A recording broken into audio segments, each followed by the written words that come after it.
Olá, sejam muito bem-vindos, bem-vindas e bem-vindes ao Câmara Rio Debate Especial Notícia Preta. Eu sou a Thaís Bernardes e hoje a gente vai falar sobre afroturismo.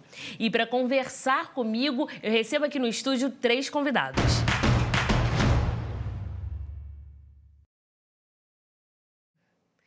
Começando as apresentações, aqui do meu lado direito, Alexandre Nadai. Ele é jornalista, coordenador de comunicação do Instituto Pretos Novos, um instituto que promove a pesquisa, investigação e preservação do patrimônio material e imaterial africano e afro-brasileiro. Muito obrigada, Alexandre. Oi, Thaís, eu que agradeço mais uma vez estar aqui com você, estar aqui com essa turma boa da pesada aqui. Obrigado aí pelo convite. Também está aqui a historiadora, guia de turismo e empreendedora Luana Ferreira. Luana é especialista na região da Pequena África, aqui no Rio, que é o berço da população afro-carioca e sede do famoso Cais do Valongo. Seja muito bem-vinda. Oi, Thaís. Obrigada. Vai ser um prazer debater com meus colegas. E para nos ajudar a compreender ainda mais esse tema, eu recebo o Jonathan Raimundo, que é historiador, professor de filosofia, escritor, palestrante, e Jonathan também é líder do projeto Wakanda em Madureira, que busca integrar pessoas negras para realizarem atividades culturais, como shows, danças, roda de samba, de jongo, teatro, carnaval, tudo isso e muito mais. Seja muito bem-vindo, Jonathan. Eu que agradeço pelo convite, é um prazer estar aqui junto com meus colegas, com você. Então, muito obrigado. Você sabe o que é afroturismo? A repórter Eliane Benício, ela foi às ruas e fez essa pergunta. Vamos ver. Um bairro onde vivem mais de 50 mil pessoas. Terra do samba e berço do jongo, cantada por Arlindo Cruz. O meu lugar é caminho de audiência. Não tem samba até de manhã, uma ginga em cada andar. Madureira, na zona norte do Rio de Janeiro, é um dos lugares que mais respiram ancestralidade africana no país e que fazem parte do chamado afroturismo. Mas você sabe o que significa essa palavra, afroturismo? Um setor do turismo que visa levar o conhecimento, né, da cultura, da história e de toda a vivência, né, dos povos afrodiaspóricos naquele determinado lugar. Então a gente tem afroturismo em diversas regiões e lugares do Rio de Janeiro, do Brasil, de outras cidades e do mundo. E pensando em afroturismo, na cidade do Rio de Janeiro, outro destino-chave, além de Madureira, é a região da Pequena África, onde está o sítio arqueológico do Cais do Valongo, declarado Patrimônio Histórico da Humanidade pela Unesco em 2017. O Cais do Valongo foi o principal porto de entrada de africanos escravizados no Brasil. Aprender o que aconteceu aqui nos ajuda a entender sobre a diversidade de raças, crenças e culturas do país. A Bia Moremi é fundadora da Bráfica Viagens, uma agência de afroturismo há 4 anos e meio no mercado e uma das principais no segmento. Nosso público é 80% público negro, depois vem o público branco feminino e aí depois o público branco masculino. Eu fico muito feliz de ter majoritariamente um público negro, porque a gente entende de que a pessoa negra tendo acesso a essa informação toca ali num espaço muito de acolhimento, às vezes de dor, às vezes de cura, né? Um processo de cura atrelado a uma viagem de férias. E as pessoas não negras que viajam com a gente têm sempre um retorno também muito forte de entendimento, de escuta e de multiplicação de informação. É isso.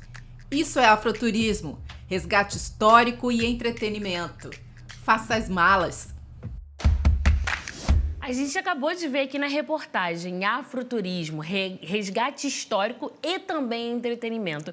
E aí eu começo essa rodada de perguntas questionando você, Nadai, se a gente pode dizer que afroturismo também é a gente descobrir o mundo a partir de um olhar diferente, um novo olhar.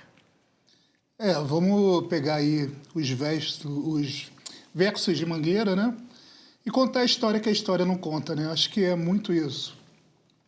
O Cais do Valongo, lá, o Pretos Novos, tem essa função de tirar essas camadas de apagamento, né? E trazer à tona essa história desse holocausto negro, dessa violência contra o negro, mas que mesmo apesar de toda essa tentativa de apagamento, nós somos referência na cultura, não só no Rio de Janeiro, mas no Brasil todo.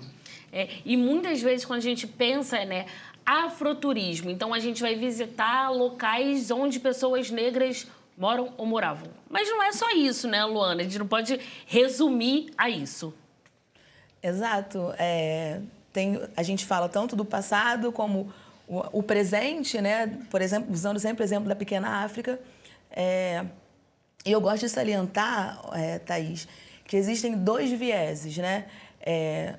A gente discute, obviamente, a escravidão e suas consequências e a gente tenta também positivar a história. Então,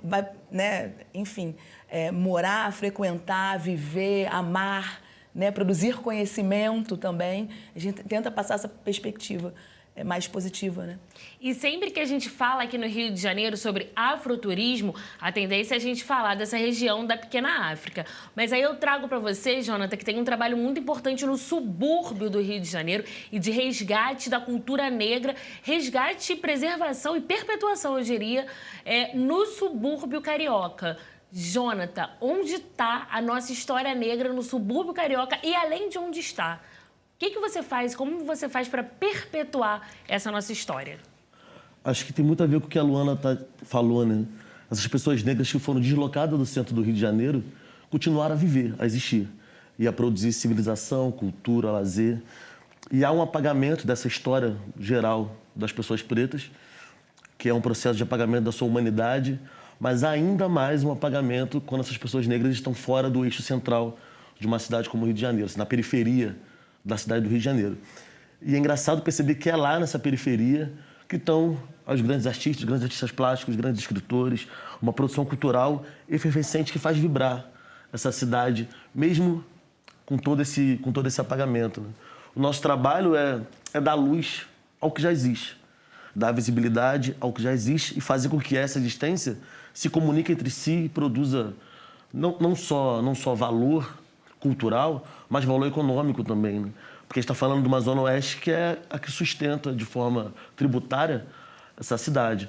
Então você pensa a Fazenda do Viegas, o próprio bairro de Bangu, Realengo. Tem grandes intelectuais que estão ali produzindo cultura, produzindo arte, e o nosso trabalho é dar visibilidade a isso. E aí eu queria fazer uma pergunta para vocês 3, que é uma dúvida minha que veio na sua fala, Jonathan. Por que muitas vezes, quando a gente pensa em afroturismo, a gente só relaciona ao Cais do Valongo? Será que isso tem alguma relação com a construção, como essa história negra foi contada? Por que a gente não relaciona com outras regiões do Rio de Janeiro? E por que muitas vezes esse afroturismo está ligado também à religiosidade? Porque não tem como a gente falar de religiosidade, né? Enfim, falar sobre afro sem falar sobre religiosidade. Por que às vezes isso parece meio que se descola? Eu jogo a pergunta aqui para os 3. Falar sobre religiosidade, todo mundo que frequenta os terreiros sabe que é uma frase clássica, né? Macumba boa é macumba longe. Ou seja, se está falando do centro da cidade do Rio de Janeiro, onde tem proibição, onde está a polícia e todo o processo de criminalização, esses grandes terreiros, que são grandes centros de produção de civilidade, de memória, estão no interior do Rio de Janeiro, sabe? E aí acho que é um duplo apagamento, assim. O apagamento clássico do racismo e um apagamento social dessa cidade que está no interior, essa cidade que está longe do eixo turístico clássico, né, de Copacabana e tal. Então sofre um duplo apagamento aí.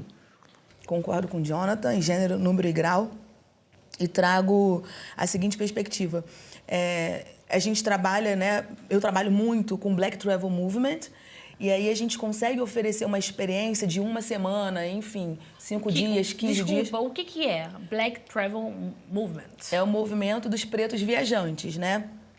E a gente consegue oferecer uma experiência de visitar Cristo, Pão de Açúcar, os lugares mais corriqueiros, mas ainda assim dentro da perspectiva do afroturismo. Então, a gente, de lá de cima, a gente discute a cidade, né? O cara, no visual, quando ele vê lá do Pão de Açúcar do Cristo, poxa, ele vê uma favela, vê a Zona Sul, a gente discute a desigualdade. Eles perguntam pra gente, né? A gente discute colorismo, por exemplo, dentro do tour. Então, por mais que a gente visite os monumentos, enfim, mais famosos, né, turísticos mais famosos, a gente ainda assim traz uma experiência de afroturismo. E, para além disso, é o trade, né? O afroturismo também está no estar preparado para receber pessoas pretas, né? O bem receber, né? Então, pessoas pretas sendo recebidas por pessoas pretas e, enfim, né? Porque o trade é racista ainda, né? Então, isso, o bem receber também está dentro do nosso dia a dia de trabalho. Nadai, você acha que as pessoas que visitam, por exemplo, ali a região da Pequena África, você tem uma percepção que elas já vão com uma ideia de que elas acham que elas sabem o que elas vão encontrar ali naquele território, quando elas chegam, isso é um pouco desconstruído? Ou isso não é bem assim? Não, até porque a gente está num processo de reconstrução, né, daquela Pequena África, né? E a gente tem que tomar um cuidado com isso.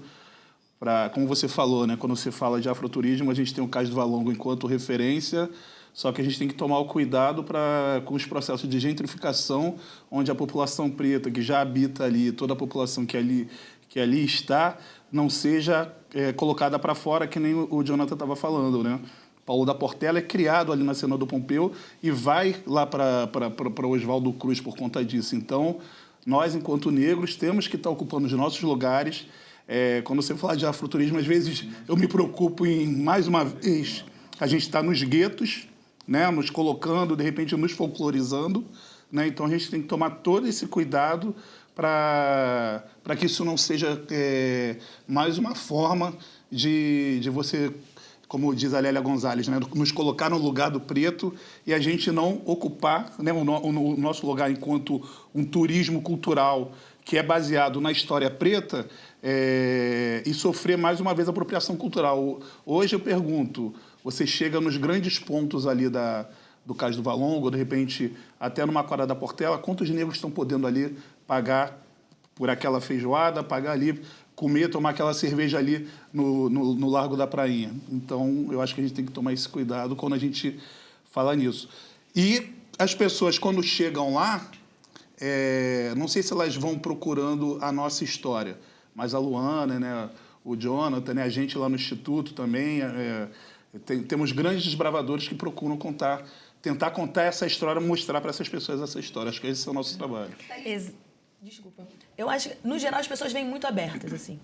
Elas sabem, elas têm um pouquinho de noção e quando elas chegam lá, elas estão abertas para receber e aí, independente da cor da pele, se a pessoa é lida como branca ou como negra, e ela vai de peito aberto, assim, e quando recebe, geralmente as pessoas ficam muito emocionadas e muito gratas, né? Sim, ela vai para absorver, né, isso. Luana, agora a gente vai ouvir a coordenadora de diversidade, afroturismo e povos originários da Embratur, que é a Tânia Neres. Ela mandou um vídeo pra gente, vamos ver. O afroturismo, ele tem a importância de contar a história que a história não conta. A partir desse viés inconsciente que as pessoas têm um comportamento de sempre achar que a população negra é sempre para servir e não contar a história de personalidades pretas que são extremamente de muito valor no Brasil em relação à resistência, desenvolvimento do país, faz com que o afroturismo exista. E a partir dele, a gente possa construir um turismo antirracista, e não só um turismo antirracista no quesito de roteiros e destinos, no quesito mesmo de contratações de equipes de equidade racial dentro das empresas, inclusive na Embratur, com essa coordenação, para que a gente possa desenvolver melhor o turismo e o afroturismo no mercado mundial. Existem muitos turistas que vêm ao Brasil exatamente beber dessa fonte. Existem coisas no Brasil que não existem mais nem em África, e eles vêm buscar essas informações aqui. O que a gente quer é trazer à tona essa história que a história não contava, mas agora ela conta. O Câmara Rio Debate Especial Notícia Preta vai para um breve intervalo, mas fica aí, a gente volta já já.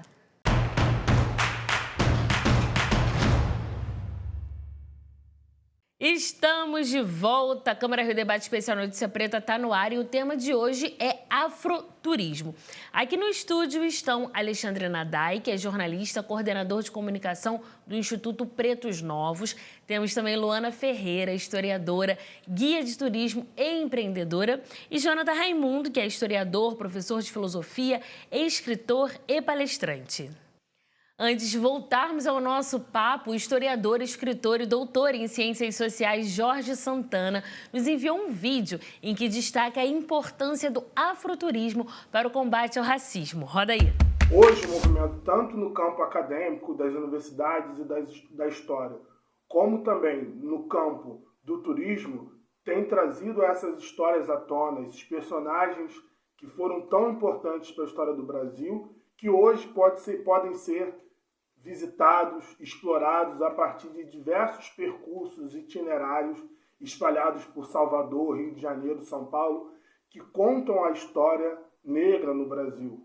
E não só uma história, no caso de tristeza, que é uma história relacionada ao advento da escravidão, que foi um genocídio das pessoas negras, porém uma história também positiva, uma história de grandes feitos. E, para além disso, a gente tem uma outra importância, que é pessoas negras participando, organizando, produzindo o afroturismo. Ou seja, não são os outros que contam a nossa história, mas são os nossos que contam a nossa história. E os nossos que contam nossas histórias têm um valor inestimável, porque eles sabem o quanto essa memória, esses espaços, são importantes como instrumento de empoderamento e de importância política racial no Brasil. O professor, ele traz uma fala que é os nossos contando as nossas histórias. E isso me fez pensar das diferentes formas culturais que a gente tem para contar a nossa história e que muitas vezes não é lida como nossa história, devido ao processo de embranquecimento. E aí eu quero jogar essa pergunta aqui para os três. A gente vê, por exemplo, vários movimentos, isso acontece no funk, por exemplo, né? Da gente ter pessoas não negras e não periféricas fazendo funk, ganhando às vezes uma projeção, mas isso também é a nossa cultura, né? A gente tem na dança, a gente tem na música. Onde que a gente encontra a nossa cultura, o que é nosso, mas que muitas vezes a história faz com que a gente não lembre que não é nosso e a gente vai lá, resgata e diz, opa, isso aqui é nosso. Onde que a gente encontra isso e como que a gente faz para resgatar? Não é resgate, porque não está perdido, porque é nosso, a gente sabe. Mas como que a gente faz para retomar essa narrativa? Eu acho que ele foi muito feliz quando ele fala, né, da gente estar exercendo o nosso protagonismo, não só enquanto artistas, mas na produção, né?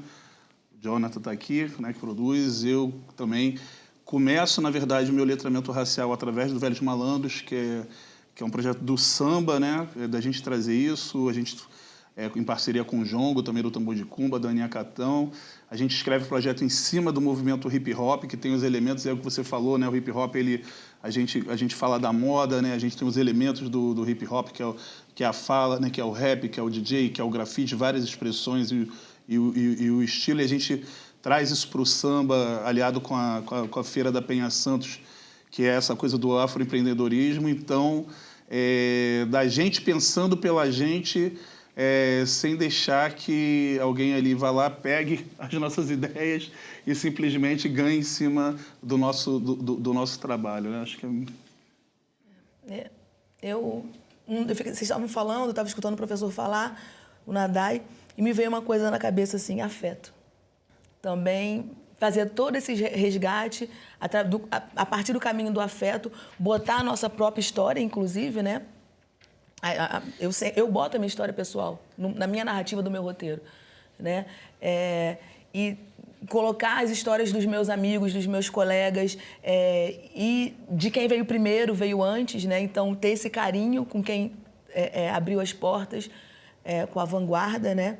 E eu acho que também passa pelo caminho do afeto, esse resgate. E puxando sardinha do nosso lado historiador, a história não é um mero detalhe.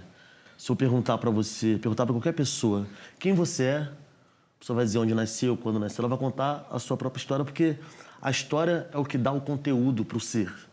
É o que faz a gente ser que a gente é. É como a gente experiencia a vida. Isso para indivíduos, mas também para nações, para coletividades, para países. Quando o professor fala sobre como o racismo quer apagar a história, o racismo, na verdade, ele quer apagar o conteúdo desse ser coletivo, ou seja, dessa humanidade produzida por essas pessoas negras. Então, contar a história é revelar o conteúdo do nosso ser. E quem poderia melhor revelar o conteúdo do ser do negro do que o próprio negro? E também é sobre narrativa, mas também é sobre dinheiro. A gente costuma ver vários filmes sobre a história negra norte-americana, a gente compra, vai para o cinema e tal. Por que não também fazer disso um grande mercado econômico? E aí acessar também esse dinheiro, porque está falando de entretenimento, a gente está falando sobre reconhecimento. Então, assim, a gente tem um ativo importante. E falando em matéria de grana mesmo, que a gente tem que se apropriar, sabe? E não esquecer que a história é o conteúdo do nosso ser. E aí, quando você traz essa questão de dinheiro, era uma pergunta que eu tinha aqui para fazer, porque a gente fala tanto sobre empoderamento e tal. Empoderamento passa pela grana, passa pelo dinheiro, né? Dinheiro, a gente sabe a importância do dinheiro e muitas vezes pra gente isso foi dito, olha, não, calma aí que não é bem assim, não, dinheiro não traz felicidade. Gente, dinheiro traz felicidade sim, sabendo usar, pode trazer felicidade sim. E... Thaís, você vê, por exemplo, não tem como você falar que vai fazer uma experiência negra no Rio de Janeiro sem passar por Madureira, por exemplo. O Bacana em Madureira que eu faço, vem um montão de gente de outros estados, São Paulo, da Bahia e tal. Só que Madureira não tem hotel, por exemplo. Ou seja, como que a máquina pública, como que o Estado, como a Prefeitura, tem que construir condições de experiência desse turismo, porque geralmente você fica na zona sul da cidade, você não vai, por exemplo, fazendo viagens, como que você vai e volta como turista, né? Então não tem hotel, por exemplo, ou seja, há uma rede de estrutura que é preciso construir para a gente viver esse turismo também, né? E aí a minha pergunta era justamente, na economia aqui do Rio de Janeiro, qual é esse lugar do afroturismo e quais são os impactos e o potencial econômico dessa atividade para a nossa cidade? O potencial é enorme, mas eu venho batendo nessa tecla, Thaís. Desde o ano passado, eu venho participando de conferências, debates. A gente não sabe qual o tamanho do nosso poder. A gente não tem dados ainda. Nem o poder público e nem nós mesmos por falta de estrutura, recurso. É caro você pagar um site, uma pesquisa, né? O poder público, enfim, não tem também. Quantos % do PIB ganhado do turismo vem do afroturismo? Então, assim, eu venho batendo nessa tecla, a gente precisa, mesmo que seja de forma capenga. Gente, eu faço no Excel, eu conto um por um e eu descobri que ano passado eu carreguei 1.423 pessoas. Eu sozinha. Imagina o IPN. A IPN deve ter um sistema melhor, enfim, né? Porque é uma instituição de ensino e pesquisa. Aí eles fazem lá pelo site, a pessoa faz a inscrição. Mas, enfim, a gente precisa saber de fato quantas pessoas cada um de nós, quantas pessoas a gente carrega, né? Qual a capacidade. Aí a gente começa a discutir questões. Qual é a capacidade de carga do atrativo turístico, né? Enfim, são vários atravessamentos. A gente lida com o público desde o AA até o C e D, e a gente tem precificação para isso tudo, a gente consegue atender com excelência, né? Cabe em todos os bolsos. E, gente, pelo amor de Deus, vamos fazer grana, vamos mostrar para essa cidade que a gente é muito forte, sabe? Por exemplo, quando a gente faz o Velhos Malandros todo terceiro domingo, o Wakanda, a Luana, nessa equipe de... Por exemplo, a gente tem lá 30 barracas de afroempreendedores, né? A gente tem a galera da gastronomia, os artistas que trabalham, são mais de 50 pessoas envolvidas, mas hoje estamos à frente, né, do nosso trabalho, né? Sempre voltado para a cultura negra. Eu também lá com o Instituto Preto de Nova, que procura também ter um turismo mais voltado para o educativo, mas... ainda fica muito fora das nossas mãos, né? O carnaval é negro. Qual a cultura que traz os turistas para cá que não é negra? Essa é a pergunta, entendeu? É a nossa cultura que traz os turistas para cá, fora a beleza da cidade. Mas tirando a beleza da cidade, é o que a gente propicia enquanto cultura afro-brasileira, é que traz essa galera para cá. Eu ia falar exatamente isso, assim, que é número maior do que o carnaval. O carnaval é a expressão dessa cultura negra, assim, e mobiliza milhares e milhares e milhares e milhares de reais. As rodas de samba, por exemplo, quantas rodas de samba acontecem no Rio de Janeiro? Qual é o impacto na economia criativa? Quantas pessoas vêm de fora da cidade do Rio de Janeiro, São Paulo, Espírito Santo, Minas Gerais, para curtir roda de samba no Rio de Janeiro, assim? O que a Luana traz é fundamental. É preciso que esteja para além da sociedade civil, que o poder público produza dados. Porque sem dados não tem como produzir política pública. Assim. Eu vou dar uma ideia, Juju. Eu estive lá em Salvador discutindo sobre isso, venho falando aqui no Rio. Outro dia teve uma escuta, enfim, com a Comissão de Igualdade Racial. Por que não a cidade do Rio, por que não criar um plano de desenvolvimento para o turismo afro? Salvador já fez. O Rio faz, a gente pode ir lá ver os erros e os acertos, né? Trazer isso para cá. E agora a gente tem a Tânia Neres, nessa nova coordenação da Embratur, e puxar um plano nacional. Sim. Então, gente, a ideia tá aí. Tô jogando, ó. Tô jogando. Alguém cata, pelo amor de Deus. A gente tem uma rede de cidade antirracistas. Exato, né? exato. Que tem não só 28 aqui no Rio de Janeiro, mas tem Salvador, tem São Paulo. É fortalecer essa rede preta. Inclusive entendeu? na América Latina. Exatamente. Internacional, sabe? E aí, vocês falando isso, estou pensando numa coisa. A gente fala muito, né? A cultura do Rio de Janeiro é uma cultura preta. O carnaval, a maior festa da cidade, do estado, é uma festa preta. Mas, mesmo assim, a nossa cultura sendo pulsante, o racismo ainda também está ali resistindo. Como que o afroturismo ele pode ser útil, eficaz na luta antirracista? Você?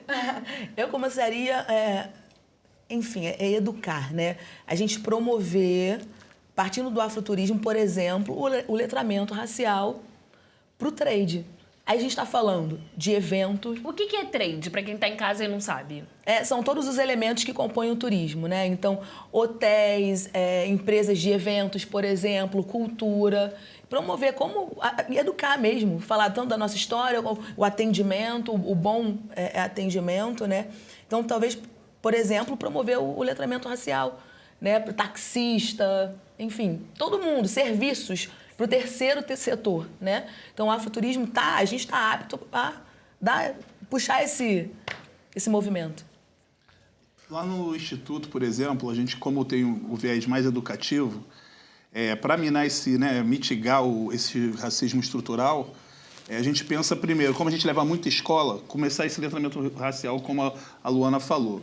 E esse letramento racial não é restrito só aos alunos, porque os professores são muito produto desse racismo estrutural.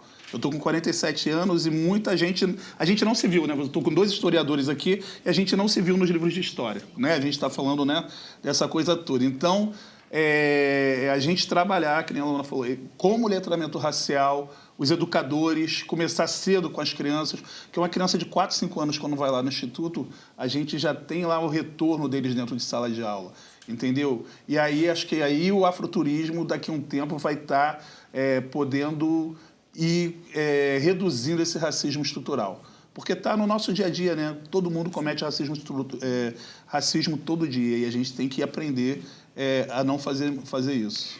Jonas, você quer complementar? A gente está encaminhando para o final, infelizmente. Você quer complementar a resposta aqui dos seus colegas e já... Não, acho que o afroturismo é uma grande arma contra a ignorância, assim. E pensando que a ignorância também é uma dimensão do racismo. Acho que eles foram ótimos. Todos foram ótimos. Eu poderia ficar aqui mais uma meia hora, não mais, tendo aulas e aulas e aulas, mas eu agradeço. Alexandre, Luana, Jonathan, muito, muito obrigada por bater esse papo aqui tão importante. Venham mais vezes. E eu agradeço também a presença de todos, todas e todas vocês aqui no programa e obrigada a você pela audiência. Você também pode acompanhar o conteúdo deste programa e muitos outros nos podcasts da Câmara, na sua plataforma de áudio favorita. Veja também outras notícias nas nossas redes sociais em câmara.rio.